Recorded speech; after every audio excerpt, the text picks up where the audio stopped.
Now that the Ryder Cup has wrapped, our PGA model is back. We've got the Sanderson Farms Championship up next. Take us through it, Dave. What do we got?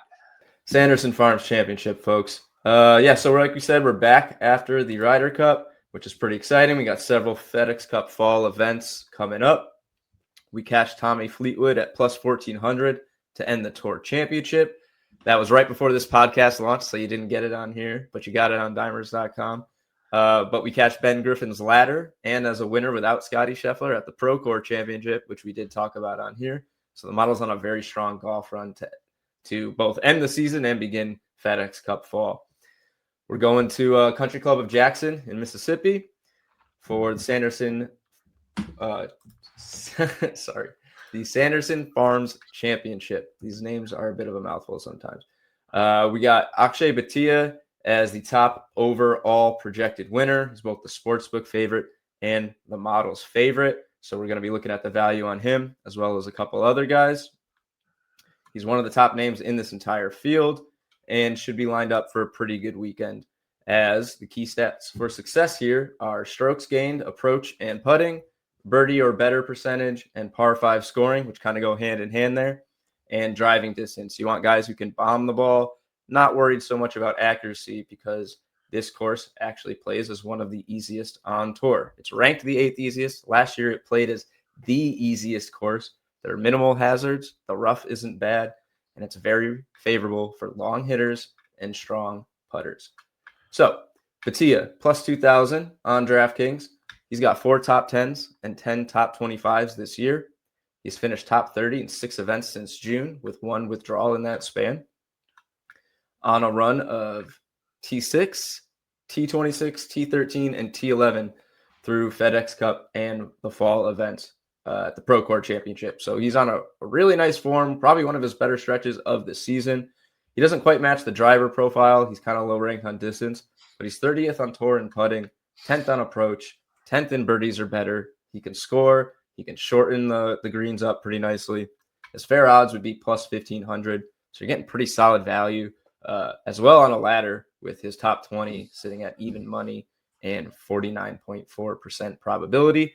Bhatia is one of my favorite golfers to bet, though he can be a little aggravating. He sometimes looks like the next coming of Tiger Woods, and other times looks like he should get back on the Korn Ferry Tour and maybe not play with the big guys. But he's in a great position here, some really good value, and he's a lefty, and it's always fun to bet on the lefties. You go down just a little bit further, you see Matt Kuchar plus 7,500 on FanDuel. He's a veteran that the models like to from time to time. He's only got 1 top 10 in 14 events this year. That was at the John Deere Classic in July. But he is coming off a T13 at the Procore Championship to kick off FedExCup Fall. He's got a great putter, ranks 20th overall in strokes gained against the field, and he's slightly above average on his approach. Pretty poor driving distance, but he's just outside the top 40 in accuracy, so he may have a little offset there. He's a long shot, but his fair odds of plus 3,500 are very different from his plus 7,500 price at FanDuel. So he's very much worth a light sprinkle. Ladder play, you're not getting a ton of value on him. We looked in that. If you want to look in some more, just fire up these predictions and click around.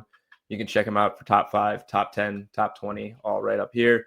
So you can find some opportunities there as well. One more guy we'll take a look at is Andrew Putnam. Mega long shot here, plus 10,000 on FanDuel. He's entering this in pretty rough form, 4 missed cuts and a withdrawal in 5 of his past 8 events. However, in the other 3 that he didn't miss the cut or withdraw, he finished T6, T8, and T11. So he's about as volatile as it comes. Like the other guys, he's not a great driver for distance, but he's the 6th most accurate. And with fewer hazards, that's not a big spike in that advantage, but it should offset his distance issues a little bit. He ranks 34th on approach, 14th in putting, and 13th in scoring average. And it really shines on par 4s. Not so much on par 5s, but he's good at chipping down and getting a score a little lower. Fair odds here would be just plus 4,450 for some more huge value. You're talking double the odds here just by getting him at FanDuel at this price. $2 wins you, I think, 200 on this. So you don't have to go crazy to get some upside on a guy like Andrew Putnam.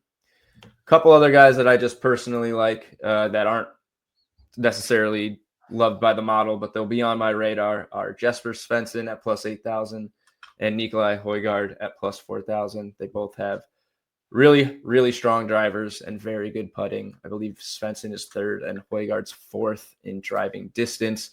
So they'll have some very short holes to work with here and should give them some opportunities to chip away and probably find themselves in the mix at the end. Again, we've got these projections on site for the full tournament. They update after every round.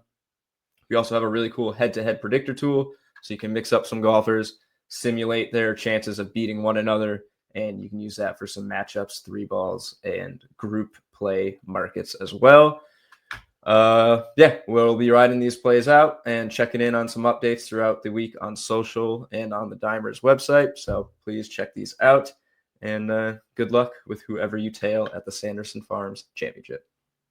Love it. Thank you for all of that. My only 2 cents to add to this, with Bhatia being the model's favorite play here, value-wise, and the favorite, feels like a good reminder that with golf and even like tennis tournaments, some of these other sports where there's an individual winner crowned out of 60 plus participants, when you get an event where the best in the world are out for whatever reason, sometimes it is a really good time to just bet the best player in the field. I mean, how many times do we come here like Scotty might win this tournament? He's just clearly the best, and his odds are like 4-1, and there's no value. Getting 20-1 for the favorite, it may feel weird. It sometimes feels like a sucker bet to just jump on the favorite. But from my experience in recent years, and even just from betting the Dimers models bets from recent years, that's a situation where you can often get the most value. It is never a bad thing to bet statistically the best player in the field at 20-1 odds for something like this. So just my 2 cents to add why, if you're looking at that, like, well, does the model just give you the best player? No, Dave gave you a bunch of different ways you could bet what the model tells you to bet there. But I kept coming back to Bhatia at 20-1. Like, sometimes it's obvious and sitting right there. I think that's my favorite play for this tournament. So thank you as always for that. Dimers Pro, where you can get your PGA predictions all year long.